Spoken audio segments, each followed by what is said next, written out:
Hi everybody, today we're continuing on our series looking at the California Ocean, the walk around. So doing the inside of the vehicle today for the camping side of things that's here as well. So good to have you back with us. So moving on first off to the head-up control unit that's here. We've covered this already in a video before, so if you just click on the link that's attached in the eye in the corner, and that can tell you all about the control unit which is in there. So next off we're moving round to our cabinets. On the pillar on here we have the input for the inverter unit. So the inverter unit jumps up the electricity supply from the 12 volts batteries up to 240 volts. That does with a maximum of 150 watts. So you can't run hairdryer or something like that kind of power, or a heater off it, but you could certainly plug a laptop in or an iPad. That would work perfectly well with that as well. And that works, you don't have to be plugged into the mains for that.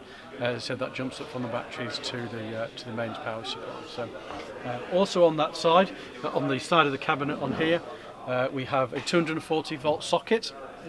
For that you do need to be plugged into the mains, into the back, and we've shown you where the socket is, but we'll show you the inside of the vehicle a little bit later on in this video as well. Once you're plugged into there, you can pretty much run anything.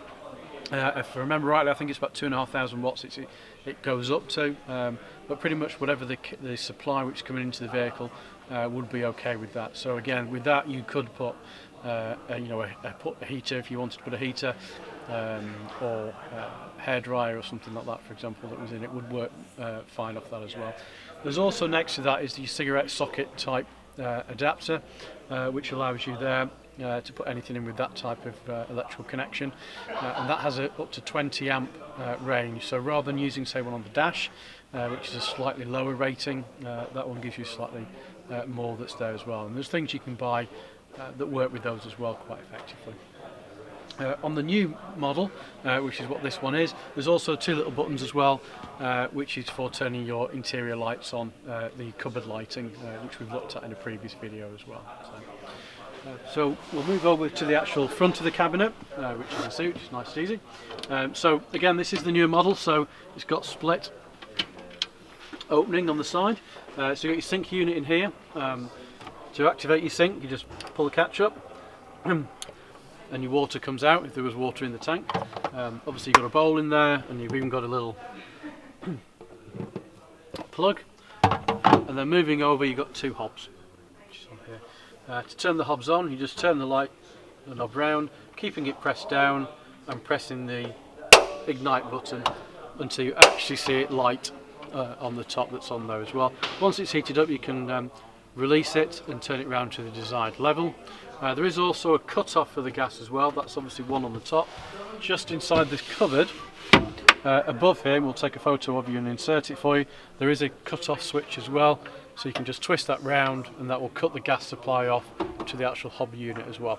That's a really handy one for at night, rather than actually turning the gas off in its storage unit around the back. You can just put your hand under, turn it off, shut the door, and your gas supply has been deactivated effectively for the front of it that's on there as well. So those are the front ones. Underneath there, obviously got cupboard space. Got lots of shelving units that's in the cupboard, and you've got these on both sides as well. That's on there. As I said, with the new lighting system as well, we've got lights on. You've got your tray for all your cutlery needs. But also in there as well, there's a few things just to note for you. Right at the very back is where the storage of your there's a first aid kit and a warning triangle for the vehicle is. Also as well, you'll notice the grey tank at the back. That grey tank is your wastewater tank, so anything you put in the sink, you can either have it to store in that wastewater tank and then obviously dispose of it at a later date, or you can just have the valve open, which the valve is in the bottom cupboard in the very corner. The little red handle that's shown there. So currently that handle at the moment is, anything goes into the sink will go straight out of the vehicle, and underneath the vehicle it will just pour onto the floor. If you turn it through 90 degrees, that will hold the water then in that in that container for you to do as you wish and dispose of it later on. And as we've already covered in one of the other videos, it will give you a display as well up here to say how full that particular tank is. So those are those sections. Put that down. Next door to that is your table, which you just put your hand in the side here to push the lever, which releases the table. Underneath the table, pull it out, and then pull that down, and there's your table for you. Obviously this can go anywhere along this axis here as well, and to put it away is exactly the opposite. You will notice underneath it here there is a catch. There is a strap which comes with all Californias. You put your strap on there, you push this back, and then that strap would go around one of the headrests to allow that, so then you've got a bigger work surface all the way along here. Pop that back in. When you locate the table back in as well, always give it a push in and push down to the side.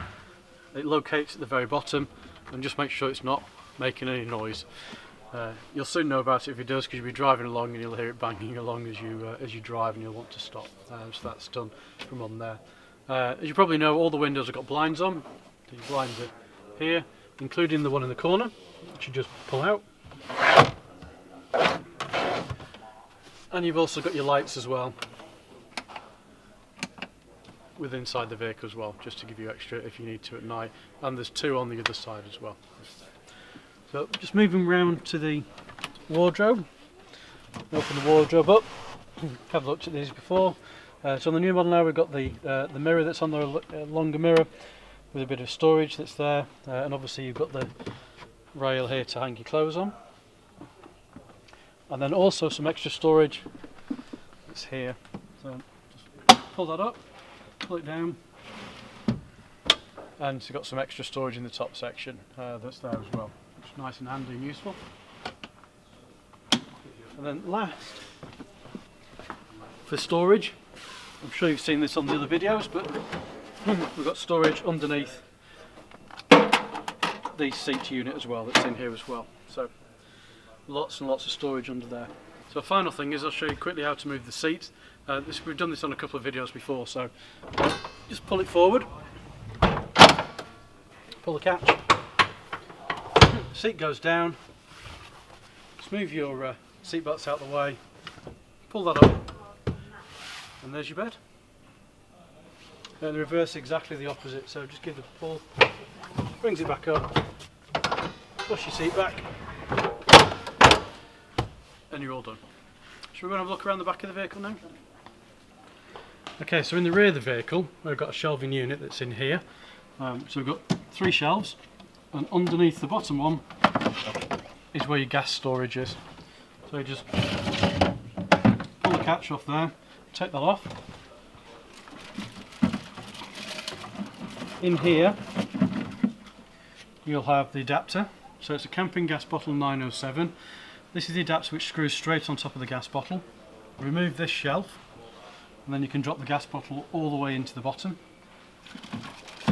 Your regulator, which is inside the vehicle, would then be connected to that. So those two bits go together there and tighten up. So to turn the gas on from the rear, literally just turn the top of the valve that's there, and that will turn it off. So always when you've got the gas that's in there, put the lid back on. It's a sealed lid. The bottom of this chamber is empty. There's a hole in there, so if you had any gas leaks, the gas would just fall naturally underneath and straight back out to the vehicle, so it wouldn't come into the cabin side of it. So that just leaves on the top of there. The rest of this unit that's under here, what actually a gas bottle sits in, is actually the cold water tank, which is filled from the side, which we've covered on another video from there. But what's important that's in here is a little lever just round the corner. I'll just open it at the moment. You can see it from there. So at the moment that's open, so if there was water in that container, it would now be pouring onto my showroom floor, which it might be. It isn't at the moment, but it would be. So to close it, you just push it around, and that locks it back off then. So that's quite handy Now if you're miles away from home, for example, and your tank's full, you could empty some of that while you're travelling back home, and that would obviously reduce the weight of your vehicle and slightly improve your miles per gallon, depending on how full it was from there as well. It's also handy to have that because you don't want to empty it by having to use the tap, because that will obviously be using the pump a lot, taking all that water through unnecessarily. So you can just do that and it will come out. So we'll be doing some videos in future. We'll look at a little bit more detail about the gas one. We'll actually show you fitting and removing a gas canister from the back of it as well. We're doing those at a later stage. So, and what else is in the rear? The last thing is just your light switch on the side. Gives you access to the lights which are in the tailgate. It's up here. And your seats as well, your chairs, which live in the Fargate, the tailgate here, which we've already got outside. And the last thing is your blind on the rear window. You just pull across and that secures the rear window. In the back of the vehicle, we'll just put this away for a minute. This back bench also moves up. Put it in there if you want to do anything with you. And then this back section here,